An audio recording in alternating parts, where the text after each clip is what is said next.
And this president, more than any others, have sold us that bill of goods. That somehow it's the Constitution that made us vulnerable. Not the blunders of the FBI that have been well documented, not the failure of the CIA to communicate with the FBI, not the series of mistakes that led to the hijackers getting on those planes, not the refusal of the airlines to put in secure cockpit doors like they had been asked to do for years, not the security system that had been under private contractors and had been ridiculed for years. The real reason is our rights. If we didn't have so many of them, if we didn't have so much privacy, those hijackers would never have succeeded. Well, of course, if we didn't have all those rights and privacy, they would never have attacked us because we wouldn't be that different from them. So, after 9/11, we got hit on all sides. But once again, it was the abstraction that gave away to the practicalities of the moment. John Ashcroft was saying that there was going to be nuclear attacks, right? This is what Jose Padilla, some former gang member dropout, was going to lead a nuclear attack on a major city. Even the Bush administration had to rein that one in. But a nuclear attack, or you could give up a little privacy. Man, that's an easy deal. It's better than $100,000. The question then becomes, what are we if we lose our sense of privacy? What is it about privacy that's so important? You know, I actually wanted to go to Australia to see this zoo exhibit. I don't know if you read about it, but there's this exhibit in Australia with this guy who put himself in a cage, and people would walk by and they'd see tiger, bear, monkey, and then there'd be this guy sitting there. He was a performance artist, like chewing on bark or something. And it was an incredibly poignant thing. People actually were captivated by it. The question is, how far are we away from that? You see, privacy, one of the weird things about privacy is that there's never been a serious threat until recently that the government could spy on many of us. There were practicalities, there were technical problems. The government just couldn't do it. But that still didn't mean that privacy was safe. When you read Brandeis and Holmes and the other Supreme Court justices that heralded the right to privacy, they all talk about a chilling effect, something that would not be the case up here, you're right, Glenn, it gets pretty hot up here. I feel like I'm going to touch the face of God, like I'm in an Arapaho ceremony or something. Yeah. By the end of this, George Washington will be in his skivvies.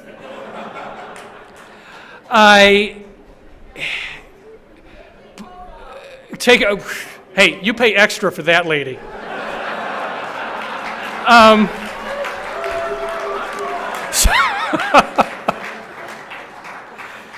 But I'm available on weekends.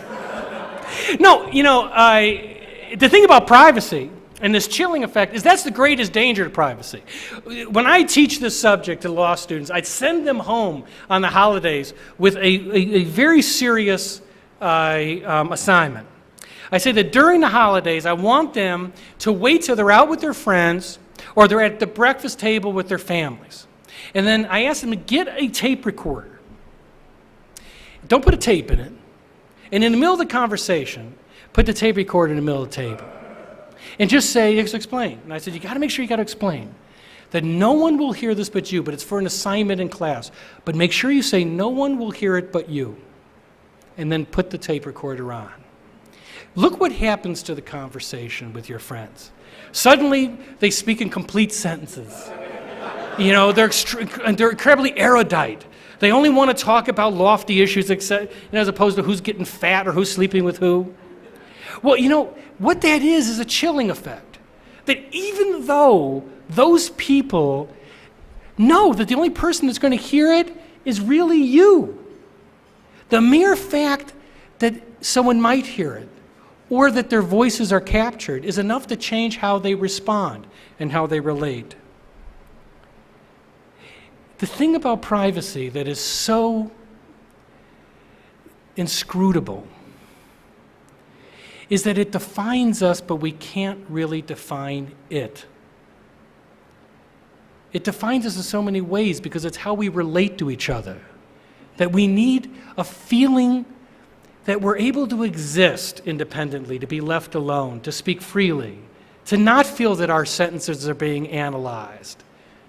Now, a lot of people say, well, you know, the only people that are afraid of going over a object to a barbed wire fence are the people who want to go over it.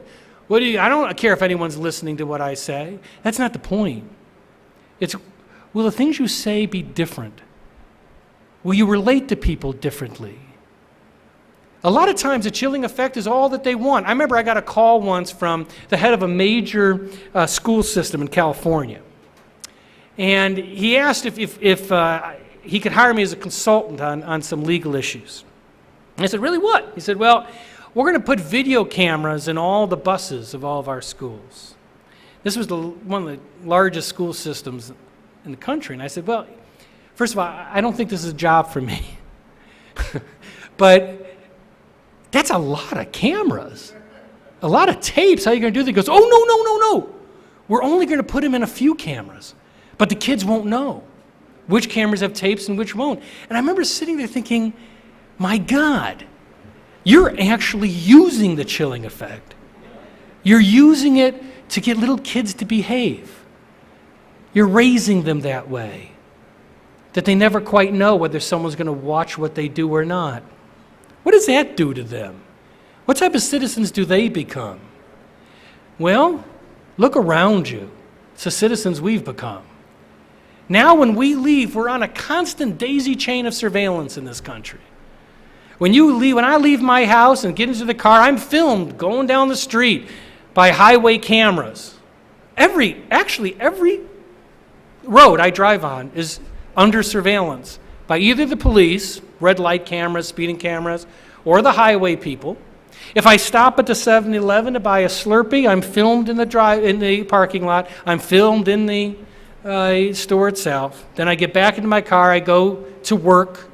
Do you know what it says, by the way? When I teach privacy, when I get to work, you know what's behind me at George Washington? A sign that says, this room is under surveillance. Being a law school, they felt that they had to notify people. So every classroom is under surveillance. And then when I'm off of work, I then turn around and I follow that daisy chain home. In 2004, there were 29 million surveillance cameras in this country. In the next 10 years, they expect to pass 100 million. They are growing exponentially. Now, part of the problem is that the Constitution is primarily designed to protect us from the government. It doesn't protect us from each other. And some of the greatest blows to privacy come from private companies that view surveillance now as a standard operating procedure. Most of those cameras I described to you were private. Sometimes those same tapes are given over to the police, so the distinction is lost, but they fall outside the constitutional radar. Now cell phones will track you. I've been invited to China to give a talk about privacy. That'll be interesting. But what was interesting is the guy that called me said, you know, we now have this great cell phone system where the telephone company actually keeps tracks of the movement of each of the phones, just in case someone needs to reach you.